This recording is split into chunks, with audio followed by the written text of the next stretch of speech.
have to say that I've been actually a Tesla owner for many years. Oh, Since the great. Thank you. uh, You're clearly someone of great taste and a fan of Tesla. well, I will say that I drove from Miami to Fort Lauderdale to meet my brother for dinner, about 40 miles. And I did not touch, oh, well, I touched the wheel. But let me tell you that the Tesla drove flawlessly during that. The car drove itself, is what you're saying, and you did not need to intervene. It did not need me for this Yeah, entire ride. Uh, yeah. so I It's was pretty magical. It's like like when you tell people that they've not experienced it, they don't believe you. You know. uh, Um, yeah. yes, and I didn't believe me either, to be Yeah. Okay. because I've been a skeptic about how far it would go, Sure. and your latest releases of software are really incredible. So I Yeah. Thank you. encourage people to try them. As a big question, and in that vein, coming in the next decade, what do you think is going to be the greatest advances in technology that will affect people's lives? What should they be expecting to see here from technology in their lives? Okay. Well, I don't want to blow your minds, but AI is going to be big. I feel confident in that prediction. Well, but the funny thing is, if you go back even 5 years ago, certainly 10 years ago, if 10 years ago, even 15 years ago, I was saying AI is going to be like this massive thing that has deep super intelligence, um, smarter than the smartest human. Uh, People thought I was kidding. Um, and they thought that that's ridiculous. There's no way a computer is going to be smarter than a human and be able to do all these complicated things. And now, um, the the latest AIs are able to pass complicated tests better than most humans. Like they can pass the medical test better than like 80% of doctors or something. Um, they can AI can diagnose radiography better than most people who've been doing it their whole life. So that's just accelerating. Obviously, I think probably if you haven't seen Jensen's talk, it's excellent, um, and it really shows how much AI is advancing, and it's advancing on the hardware front, on the software front, in terms of data. There's like the new sort of thing is synthetic data because we've actually run out of all the books and you literally run out of you take the entire internet and all books ever written, um, and all interesting videos like you don't need 1,000 cat videos that are exactly the same, but all the interesting videos, and you sort of distill that down into uh, tokens, essentially bits of information, and we've now exhausted all of basically the cumulative sum of human knowledge has been exhausted in AI training. That happened basically last year. And so the only way to then supplement that is with synthetic data, where the AI it'll sort of write an essay or it'll come up with a thesis, and then it will grade itself, and sort of go through this process of self-learning with synthetic data, which is always challenging because how do you know how do you know if it hallucinated the answer or it's a real answer? So it's challenging to find the ground truth, but but it is pretty wild that AI at this point has run out of all human knowledge to train on, which And is but crazy. I know that you're building for Grok the largest AI center on the planet, and We already have, yeah, it's an and operation. Microsoft is planning $80 billion, where I used to work for a while. Uh, but That's a lot of money by anyone's standards, really. but what is it going to mean? I did a poll, and we asked, "Is AI making a difference in your life today?" 13% said yes, and they said, "In 5 years from now, will AI make a difference in your life?" 87% expect in 5 years it will make a difference. What Oh, is it? gigantic difference. Okay, what is it going to do for people? Is it going to put them Anything you out of want. work or to work? Right? AI will do anything you want and even suggest things you never even thought of. So, I mean, AI really within the next few years will be able to do any cognitive task. It obviously begs the question: what are we all going to do? You know, Mhm. um, but pretty much any cognitive task that doesn't involve atoms, AI will be able to do within, I'd say, max 3 or 4 years, maximum. Um, and then now, then the another element of it is the robotics. Is that you need so you can't just be thinking. AI can't just be thinking in a data center. It's got to do things. So that's where you need the robots. So um, and you need you know self-driving cars, which obviously you've experienced, and that rate of improvement is exponential in how good the self-driving cars are. Um, we feel confident in passing the basically being better than human driving um, in about 3 months, basically Q2 of this year. We feel confident of passing, uh, having a probability of accident that is better than the average experienced driver. And then it'll keep going from there. Ultimately, I think it's going to be 10 times safer than a human driver, and then 100 times safer. Like it's to the point where really it just won't crash. Um, so and that's happening this year with Tesla. So Tesla and this is a software update to our cars. So as you experienced yourself, um, it's the same car. It got a software update, and suddenly it's way smarter at driving. Well, let me try a few timelines then, because look, I'm not the youngest guy around, so I Yeah, want you to look be young. here for Yes, as much I mean, technology. Yeah, my standards for what is young get older every year as I get older. I used to build computers in kits, right? When you couldn't buy them yet, and I don't have to do that anymore. But Yeah. so self-driving, some timeline, self-driving cars, certified, government certified self-driving. You think will be within a year, two Well, years? I mean, there already are autonomous, in some regions, like Waymo has autonomous vehicles with no one in it, but they're limited to like a few cities in the U.S. Um, the Tesla solution, which is a much more difficult path to go, but ultimately much more powerful, is a general solution to self-driving. So the Tesla software is just purely AI and vision. Doesn't rely on any expensive sensors, no lidars, no radars, um, or it doesn't even require knowing the area beforehand. Like you could have it drive someplace it's never been before, and no Tesla's ever been before. It could even be an alien planet. I mean, and the car will still work, still drive. So so that's this year.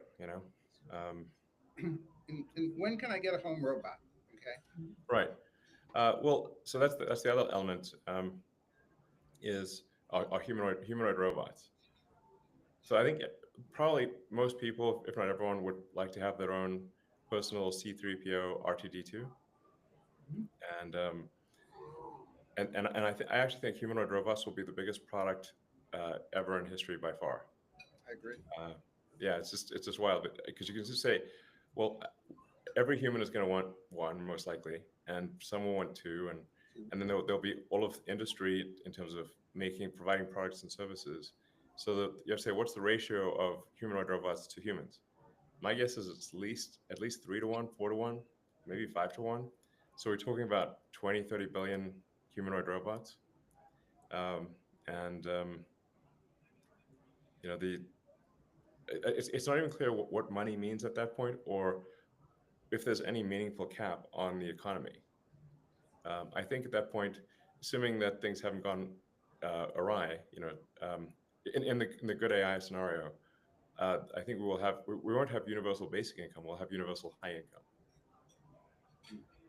So do you think 5 years for my first robot, or Well, for Tesla, Optimus Robot really is it's unless somebody's got something secret we don't know about. Our Optimus Robot is the most sophisticated humanoid robot in the world. Um, it's got a hand that has 22 degrees of freedom. It looks and feels like a human hand. Um, and we're aiming to have several thousand of those built this year. Initially, we'll test them out at Tesla factories. Um, but then, assuming things go well, we'll 10x that output next year. So we'll aim to do maybe 50 to 100,000 humanoid robots next year, and then 10x it again the following year. It's like 500,000 robots in 3 years. That's Right. a lot. That is a lot. Yeah. But And suddenly, even guys, like, well, maybe we should think of this in terms of Roman legions. How many legions of robots will we have? Like a Roman legion is 5,000 so troops or something like that. when will we have a colony on Mars? Well, I think we'll be able to send the first uh, uncrewed spacecraft to Mars in 2 years. So Earth and Mars synchronize every 2 years. And so we're at a synchronous point right now. So then the next one will be in roughly 2 years from now. And then there'll be 2 years from then, there'll be another one. So for the first trip, obviously, we want to make sure that we can land Starship without crashing. Um, like we need to prove that we can land Starship on Mars without incrementing the crater count.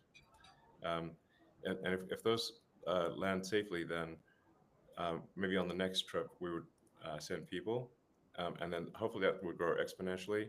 So eventually there will be thousands of starships going to Mars, and I might have this like really cool visual like Battlestar Galactica or something, the sort of Mhm. Yeah. colony ships departing all together um, with these like bright points of light in space. I think it looked really cool. Um, but I think the goal has to be to get to the point where Mars is self-sustaining. So the point at which Mars is self-sustaining, which is really defined as the point at which if the resupply ships from Earth stop coming for any reason, that Mars doesn't die out, that Mars can continue to grow. So if there's something that happens on Earth, like let's say there's a World War III or some natural disaster or who knows what, but for whatever reason the resupply ships stop coming, if Mars can still continue to survive, then uh, the probable lifespan of civilization is dramatically greater. So, if you sort of stand back and say, how would you evaluate any civilization? You'd say like, well, is that civilization still stuck on its home planet, or are they a multi-planet civilization? And we don't want to be one of those lame one-planet civilizations. Okay, we're gonna have a respectable outcome here. Even if we don't make it beyond our solar system, we're at least got to get to another planet. You know, Well, and finally on my list, brain to technology communication, yeah. direct communication. Am I going to see that also? Because right now this is looking pretty good for me. Yeah. So we've got Neuralink. We've got now three patients with three humans with Neuralinks implanted, and they're all working well. Um, and we've upgraded devices where the devices will have more electrodes, basically higher bandwidth, longer battery life, and everything. And um, so we expect to, hopefully do, I don't know, 20 or 30 patients next year, or this year, I should say, um, with the upgraded Neuralink devices. And this, our first product is we're trying to enable people who have lost their brain-body connection, so they're tetraplegic or paraplegic uh, or it basically like you can imagine, like say Stephen Hawking. If Stephen Hawking could communicate as fast or even faster than a normal human, that would be transformational. Yeah. So that's our sort of our first product is uh, being able to read the motor cortex of the brain and say that if you think about moving your hand, it will move the cursor on the screen, and it enables people to control their computer or their phone just by thinking. And then our next product will be blind sight, so that even if somebody has lost both eyes or has lost the optic nerve, or even if they've been blind from birth, we can interface directly with the visual cortex in the brain and enable them to see. And we already have that working in monkeys. I actually have a monkey who's now had that for I think 2 years, and so that enabling sort of basically enabling people to uh, control devices. And ultimately, we think if you have a second Neuralink device that is past the point where the spinal damage occurred, we can actually transmit the signals from the brain past where essentially the wires are broken and enable someone to walk again. So that would really be profound, obviously. But I'm confident that that is physically possible. And then the long-term goal for Neuralink is to be able to improve the bandwidth. So um, So right now, when we're speaking, our bandwidth in bits per second is quite low, and the sustained bandwidth of a human is less than 1 bit per second over a 24-hour period. So there's 86,400 seconds in a day, and the average human outputs much less than 86,400 bits in a day. If someone's a writer, they'll exceed that, but most people do not output more than the number of seconds in a day. And but with a Neuralink, you could increase that output capability by 1,000 or maybe 1,000,000. So it would be a profoundly different experience. Like you'd be superhuman essentially. Well, put me down for all of this so far. Okay. An early adopter. Yeah. Uh, And trust me, you'll really like the chip. I can guarantee it. and let me kind of bring us down to earth for a question on DOGE. Yeah. I mean, I worked very closely actually with President Clinton in the 90s, where we did have reinventing government. We did balance the budget in 2 years, actually. That's awesome. Go back. Oh, those were the days. Well, It's been a while. it didn't last very long It because didn't last very long. it got blown up very quickly. Have you identified some cuts that you're really looking at that you think will be successful? Do you think the 2 trillion is a realistic number now that you're looking more closely at it? Yeah, well, I think we'll try for 2 trillion. I think that's like the best case outcome. But I do think that you kind of have to have some overage. I think if we try for 2 trillion, we've got a good shot at getting 1. And if we can drop the budget deficit from 2 trillion to 1 trillion, and kind of free up the economy to have additional growth, such that the output of goods and services it keeps pace with the increase in the money supply, then there will be no inflation. Right. So that I think would be an epic outcome. And in terms of saving money in the government, well, as you know, it's a very target-rich environment for saving money. Like if you look at any direction, it's like people's like, where will you find places to save money? I'm like, it's like being in a room full of targets. Like you could close your eyes and you can't miss. So there's just a lot of waste in government because, especially the federal government, you just got a situation where the checks never bounce. Like they've got like the infinite money computer, and then the people that spend the money are not the people. It's not their money. It's very very hard for people to care about spending someone else's money. Yeah. And then even if I know people in the government who do care about, on just as a matter of principle, spending money effectively, and they try to do so, and they can't. The system prevents them from doing so, and they even get told to do crazy things. As again, it probably sounds familiar, where you get towards the end of the budget cycle, and they're told to spend up to their budget, and even on nonsense stuff, because if they don't spend their budget, the budget gets reduced. So it's actually sort of a perverse incentive to waste money, and then they kind of get punished for not wasting money. So it's just totally bananas.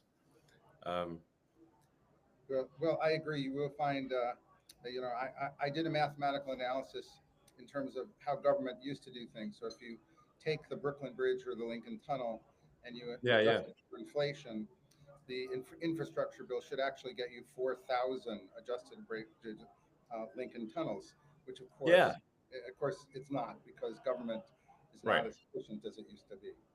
No, exactly. Essentially, that we've had an accumulation of laws and regulations that make basically any large project essentially illegal. And even if you try to do it, you've got to satisfy. You've got to spend way more money on the paperwork than on the thing itself. And then it gets delayed, and so there's an element of like DOGE, which is very important, which is looking at regulations and getting rid of ones where the harm is worse than the good. Like you say, like, well, any given regulation, it's like, okay, there's some amount of good, some amount of harm, but what's that ratio? Is it like, and there's a lot of regulations where frankly they're completely nonsensical. And we want to get rid of nonsensical regulations that do not serve the public good. Well, Linda Yaccarino in her keynote here mentioned the DOGE thing, and she got enormous applause. So I think the country is really waiting to see this effort. They're behind it. They're optimistic. Let me try to get in one more topic here before I get one or two other questions out there, which is obviously Mark Zuckerberg made an amazing 180-degree turn. Yeah, You that know, was cool. so what's your reaction to what he did, and his acknowledgement, frankly, that the government was in fact censoring things, or he was censoring things, or the government, or some combination thereof? Yeah, I mean, there's no question. I mean, 1,000% the government was censoring things. We know that for a fact from the Twitter files. Um, I mean, some of the stuff was like pretty illegal, frankly. I mean, the FBI had this portal into Twitter where they could spy on anything and censor anything, and had a 2-week auto delete. So we don't even know what they did, except that they had immense power to do whatever they wanted, which doesn't sound legal. And that sounds pretty crazy. And there was also a lot of self-censoring, and I don't know. There was just a lot of censoring going on, and I think I feel very strongly that you have to have freedom of speech to have a functioning democracy. If you don't have freedom of speech, freedom of expression, then how do you know what's really going on? And if you can't make an informed vote, then you don't have a real democracy. So it's just that's incredibly important to um, I think listen to the wisdom of the founders of the country and say why did they make that the First Amendment?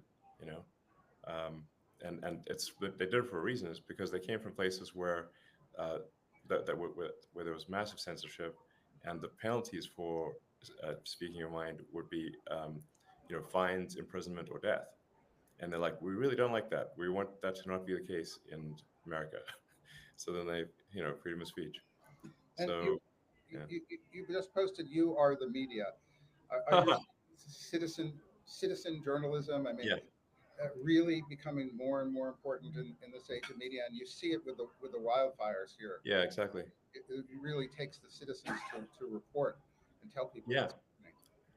yeah. Actually, you can think of it like um, before the internet, you kind of had to have um, the what I call legacy media, of which is you had to have some um, aggregation points where that you'd have reporters go and find things out. Then they would go to their office. They would write up articles. They would then print those articles on paper. That paper would then be distributed. And it was kind of the only way to know what was going on. But it was very slow, especially in the old days. I think when Lincoln was assassinated, I think it took like 3 weeks for that news to reach Asia or something like that. And in fact, in the old days, like you wouldn't even know that your country had gone to war because it would take like a month for the fact, hey, we're at war, to reach your village. Yes. Well, we And so, actually yeah, learned about Pearl Harbor because we decoded the Japanese. They yeah, didn't know that we decoded uh, their cyber system at right, the time, and that's how we actually learned about it. yeah, And we have just, if I can squeeze in, I just got 3 minutes here, it's a fine. couple If of you got a little longer, if you want. okay. Thank you. So just I got three questions in from the audience that Dan Gardner and Toby Daniels of On Discourse said, want to know, do you think the internet sucks? And what do you think we need to do to fix it? You mean the content on the internet, or your internet connection? Because I, Starlink can help you on the internet connection. Starlink is great for internet connectivity. Um, so especially for like places that have bad connectivity. In fact, I think Starlink is really having a significant effect in terms of lifting people out of poverty. In fact, in many parts of the world where people have a product that they want to sell, but if they don't have an internet connection, they can't do it. Or if they want to learn things, like basically you can learn anything on the internet for free. Like MIT has all its lectures that are available for free on the internet, but you need an internet connection. And so once you have an internet connection, you've got access to education, you've got access to a global market. So I think it's very significant how connectivity makes difference in people's lives. Now, with respect to maybe the question was geared at like, is there too much negativity on the internet? Um, the I think at times there is too much negativity, and actually on the X platform, I proposed like, well, we were going to tweak the algorithm to be a bit more positive, and then people got upset about me for that. I'm like, okay, like, what do you guys want? Well, actually, Um, the second question from Zach Moffat, CEO of Target Victory, was how do you make pessimism uncool again?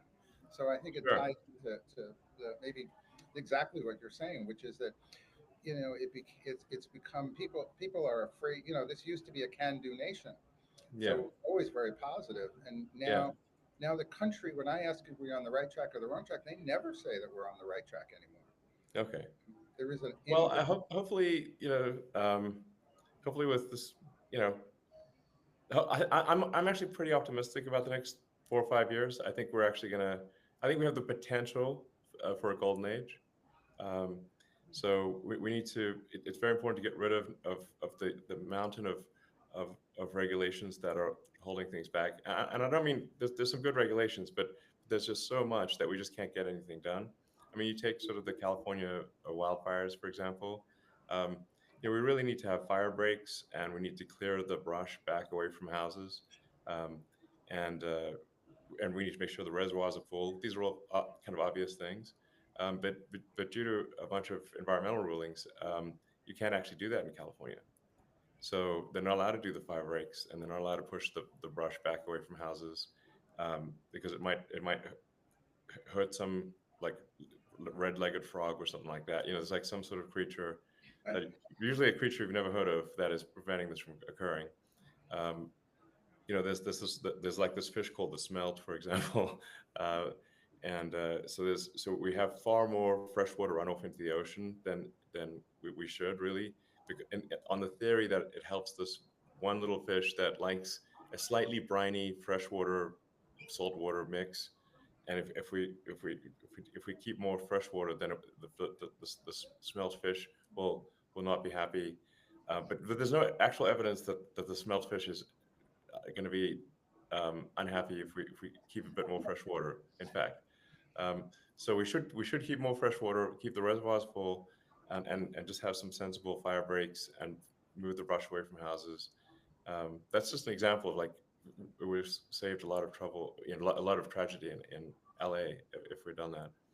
Um, so and yeah, and I think AI and robotics is going to lead to a higher standard of living for people beyond what they can imagine. So um, Well, I think we're going and to have AI doctors in medicine that are pretty incredible. So that's the final question. She says from Catherine Heritage. If I got that right. If all the robots and everything frees up time for humans, what is it they will do with that time, or what can we ask them to do with that time? And I think that's yeah, a question that rounds out the circle of technology. yeah, I guess it would be a bit like being retired. Um,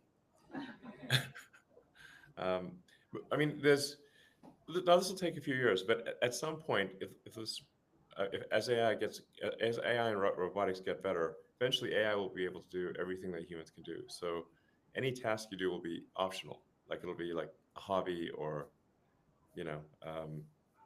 So now it does beg the question. Well, like, will our lives have meaning if the computers and the robots can do everything better than we can?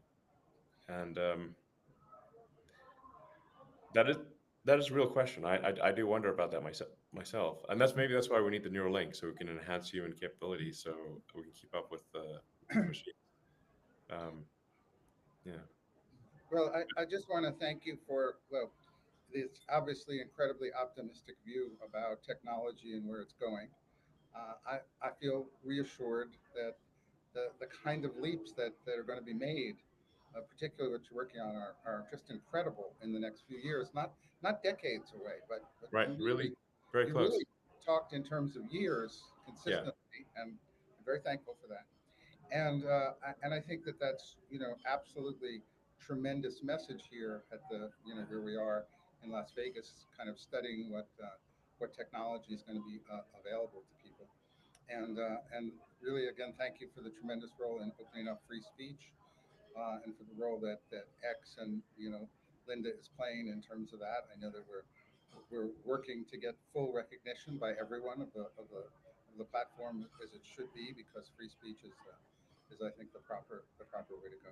Yeah, I think on balance it's good. And one of the things I try to create conceptually with the X platform is like it's like a global consciousness. It's like collective consciousness of humanity. Now, if you have a collective consciousness of humanity, well, you're going to get every aspect of humanity, good and bad. That's just naturally what happens. Um, so, but hope I do want it to be a good and productive thing, and have this. The aspiration is to maximize unregretted user minutes. So, like, you spend time on the platform. It's like, well, did you regret it or not regret it? And we want to maximize unregretted user time. Well, and I always go back. I always say that everything in technology was either in the Jetsons. Yeah, love the Jetsons.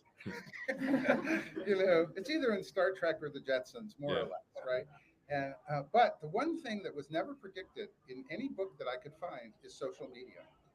So it's the one thing that they yeah, never really. There's no book built around how social media would develop, how it would really impact society, yeah, how it would move political movements, and so forth. And it's interesting that everybody missed that in their projections. And so I guess the last closing question maybe is what do you want X to be, and where is that platform going to go? And I think that's a yeah. great. Well, I mean, I do want X to be a force for good. um, that exactly, because um, um,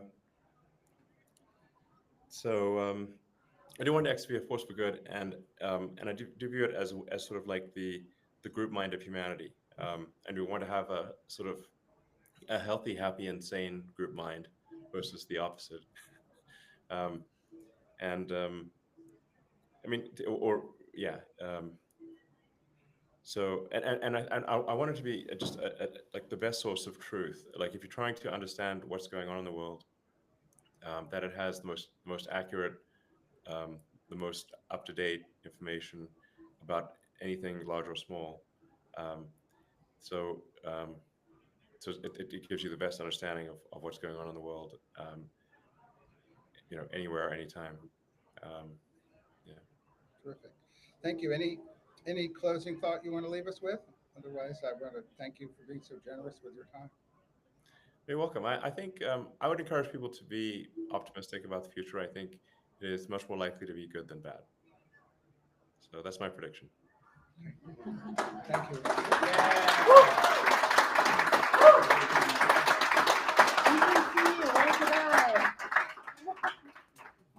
All right. Thanks, guys.